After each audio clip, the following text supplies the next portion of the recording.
So good stories with these two. So 1993, 94-ish look Steve Graham Pro model. 4-hole pattern. So now we're into the industry standard. So I've ridden this board. Yeah. It's fun to ride. It's a ripper, full camber, stiff. I used to bring it out. I haven't ridden it in a couple of years. I used to bring it out every year and ride it at least once. But this thing's pretty minty. Yeah, it looks good. Again, got this one here local, just outside of Chicago here. Some lady had it on Craigslist. Yeah, drove out there the minute she put it up. And again, got it for like $75 or something like that. Again, these are hundreds upon hundreds of dollars to get. Awesome condition. I mean, the binding rash you have here is from me. It's not from its original use. The awesome thing about this board is the gas pump. Oh, that's so this is commonly called the is that Volcom? What? There, yep. Sorry. This is commonly known as the Steve Graham gas pump. Iconic board, hard board to get. A lot of people want them, collect them. The cool thing about this board is this is the first time that the Volcom Stone logo is on a snowboard. Wow. So you've got, Look snowboards, Volcom Stone, and I thought there was a reference to SMP, which was the clothing company that Steve Graham rode for. But this was, Volcom already had a foothold already in surf. It was the first time they came over to snow. And SMP, same thing. I thought there was an SMP here somewhere, but I'm mistaken. Could it be on the other side or no? No, it's just the straight Graham on the other side. Okay. But either way, first time Volcom and is in the snow on a snowboard, and kind of signaling their move into snowboarding, and now they're one of the major players outerwear wise, and they did produce boards not for sale but for their team with a ton of iconic riders that rode the Volcom boards. They're done doing that, but they're still in snowboarding, and they've sponsored every Tier J, Shaun White, I think Jamie Lynn, Aguchi. I mean, a ton of, I think Aguchi. I don't know.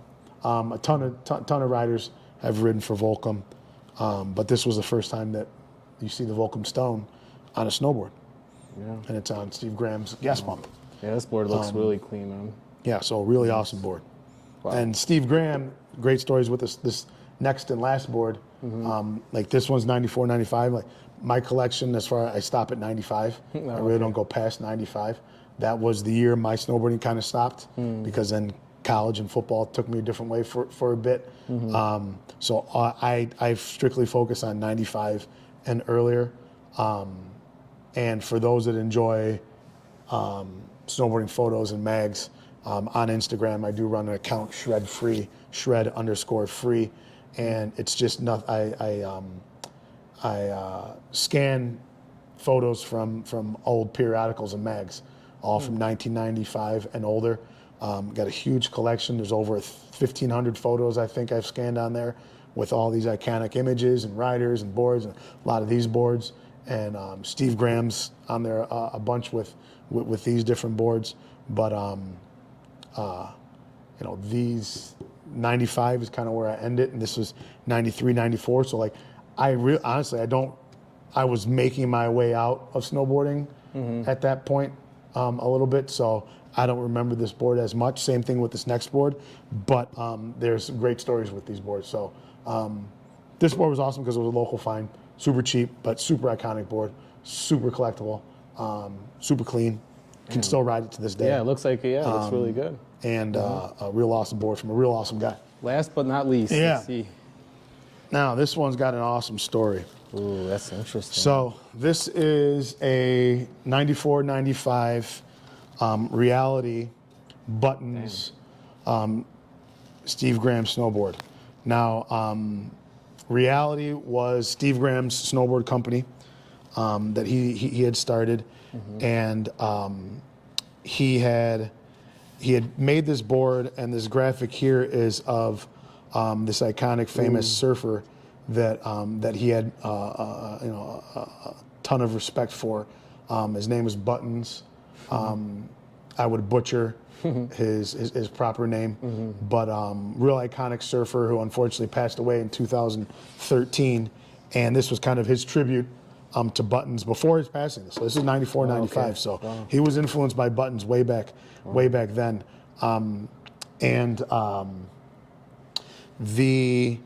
There's a couple cool stories with this board. Okay, one, it was a tribute to Buttons. Two, I mean, we're at 4-hole pattern, twin, as cap construction, which boards, a lot of boards at the time. This is the only board I have here with cap construction. LibTech did a lot of cap construction where the top sheet wrapped over the side edge or the sidewall. Made for durable boards, stiff boards, hard charging boards, but just a different way to kind of construct a board. And this one is brand spanking new.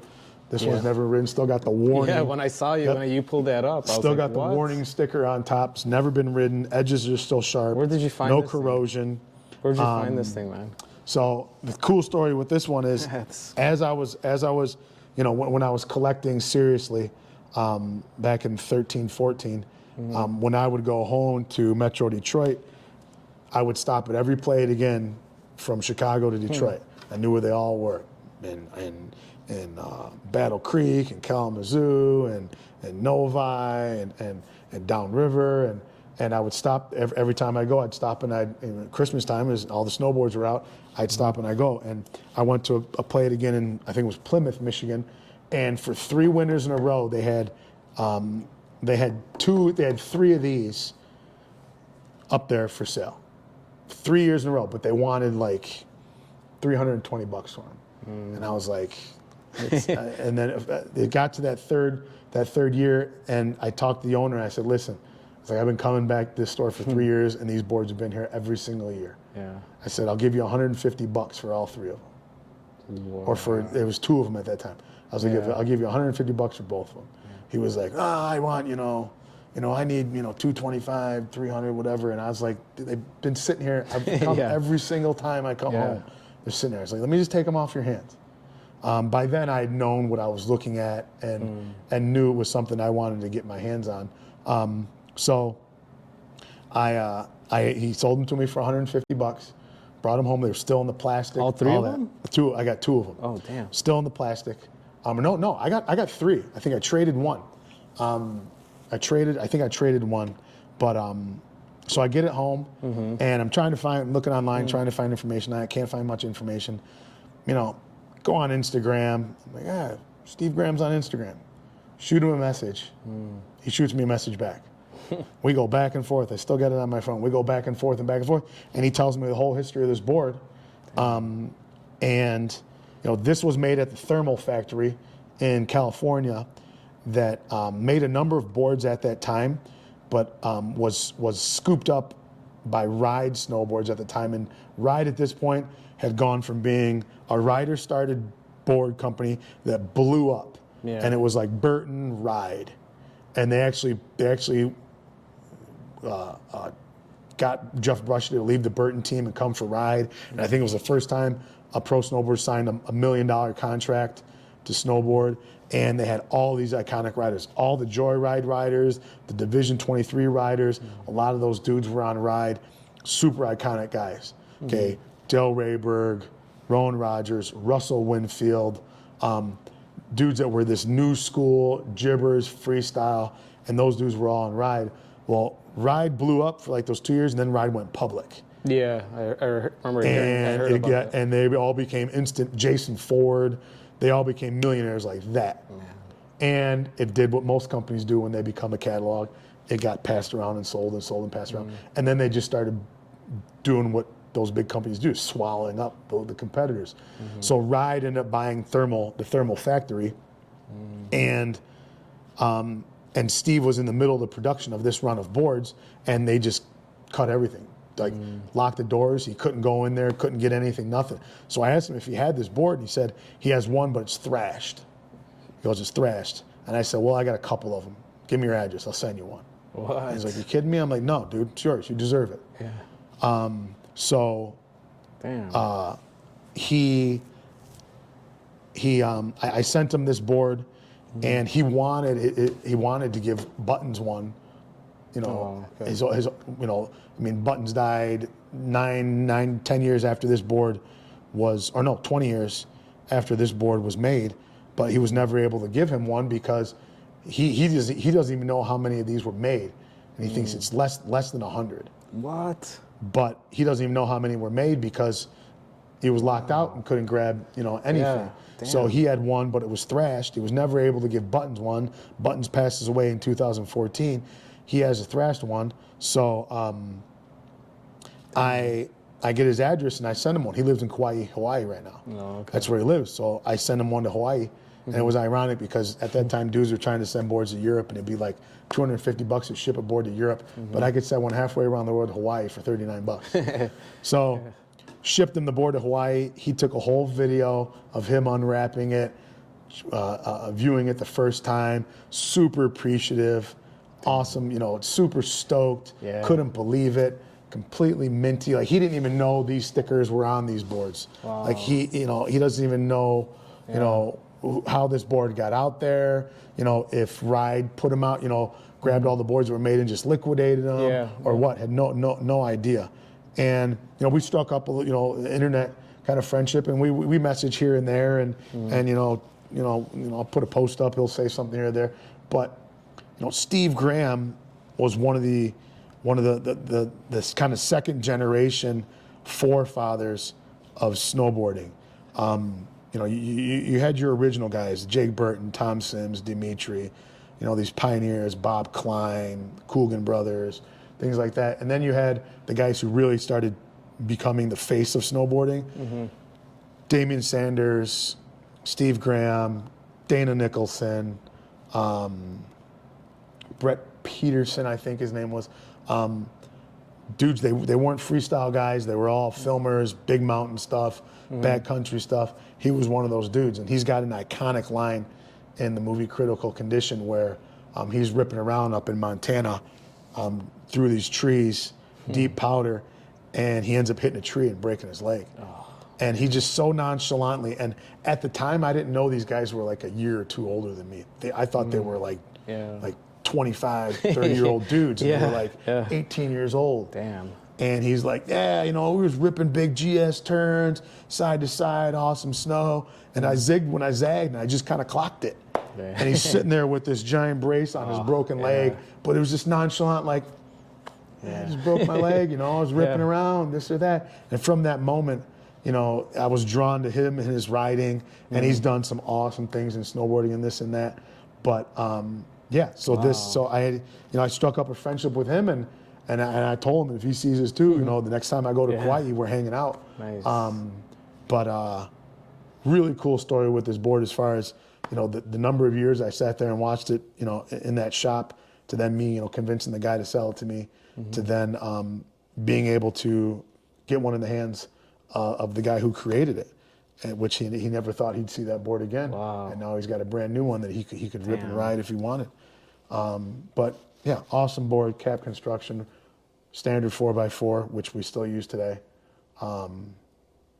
You know, and when you look at it, I mean, this stands up to, you know, the twin shape that you'll see nowadays. You know, but yeah, really cool board. Nice board. What a story, huh? Yeah, that's it. That's all of them for now. Yeah, man. Well, thank you so much for like telling us about the stories with all these boards, and I hope this video helped expand your knowledge, and I hope you liked it.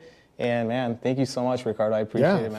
Thank you for coming out. And we've talked about this for a couple of years now. I know we were supposed to do this way back, but yeah, I haven't brought my collection out in probably 3 or 4 years, and that's the ironic thing is I have them all, and then they just go and get hidden. A couple of them stay on the wall, but you know, these are boards that I don't plan on ever getting rid of.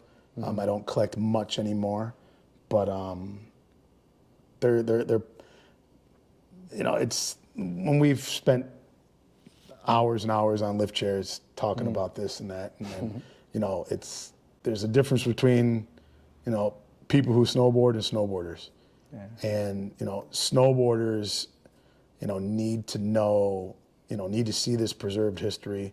Yeah. And there's a lot of us around that are doing this, and I know there's some people that are really trying to put together, you know, a physical space where people can come and see these boards, and there's dudes out west, and there's, you know, Todd Coleman at Burton with the Burton Archives, and there's this Craig Watson down in the Carolinas. He's a Burton, you know, he's probably a Burton aficionado. Neil Bromenchekel up in Minnesota, Burton Harris. He's the authority there. And there's a dude out in Austria, Peter Dresden out in Austria. His Sims, I mean, he's Sims everything, Sims everything. And you know, I have my boards that are important to me, and that are iconic to me and mean something to me, which I like. But my real passion as far as keeping this thing alive and letting people know about the roots of snowboard culture and how we got to where we are is through shred free and periodicals and magazines. That's awesome.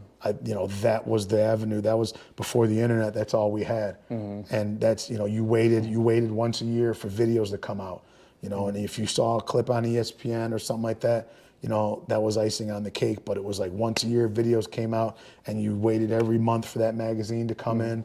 And those magazines are falling apart. You know, if they're not preserved, they're never coming back. They're falling apart. And I got bins and bins of those magazines, and they got to be shown and shared with others. And you know, through podcasts and stuff like that, you know, a lot of those old photographers have just archives of old stuff that people need to see. Yeah. But someone's got to scan it. I mean, I'm almost knocking on doors like, send me a scanner and I'll do it every day. I've done it 2,000 times already. I had no idea, like, this shred-free thing. I never knew about this. You never told me about this. Yeah, I started it in, I think, 2015 or 17 or something like that. And it started as me just getting stoked out at all the things I remember reading as a kid and the images I remember seeing. And then it was like, I would look at those images to kind of get stoked out before I go and ride. But as my riding has changed, you know, those images, they're nostalgic, and they remind me of that time. But they also need to be shared, and everyone and others need to see them, and they need to know about them. So, you know, I'm just trying to do my small part there. But there's a lot of folks out there that have, you know, hundreds and hundreds and hundreds of more boards than me. Dan Dibler, a Mid-Atlantic guy, I think out of Maryland. You know, he's a LibTech guy, and I mean, he's got all kinds of stuff. And there's dudes all over, and young ladies. There's Queen Anne out in Oregon. She's kind of gone low key, I think, lately, but she has a huge collection of female pro models. Oh, nice. That was her thing. She's got an awesome collection of female pro models. That's awesome. You know. Yeah, I'm stoked I got to show them to you, and who knows, maybe I'll pick up another one or two, and we'll have you over to look at those two. But cool. You know, thanks for coming out. Yeah, man, thank you. I appreciate it. And if you're out there and you have a snowboard collection that you want to share, like on the channel, please hit me up on Instagram at the Midwest Shredder, and I would love to show your collection. So, yeah, but. And you got any questions? You can hit him up, and he'll let me know. But just leave like any questions in the comments, and I'll ask Ricardo, and we'll answer your questions. But thank you so much for watching, and I'll see you on the next one, guys. Bye-bye. Lastly, peace. I want to thank some folks that help me shred right now, which is Aaron Leibowitz with Elevated Surfcraft Snowboards. Awesome dude who's supported my snowboarding the last couple of years, makes great boards. Nate Musan at Shred Souls, another awesome dude who's doing great things for snowboarding. And my wife, who's in the room over there, who lets me do awesome things like snowboarding. I want to thank her. She let us take over here. Thanks, Jimmy. I appreciate it, dude. Wendy, if you're watching, thank you so much. Thank you. All you guys, peace. Keep ripping. All right, take care, guys. Bye-bye.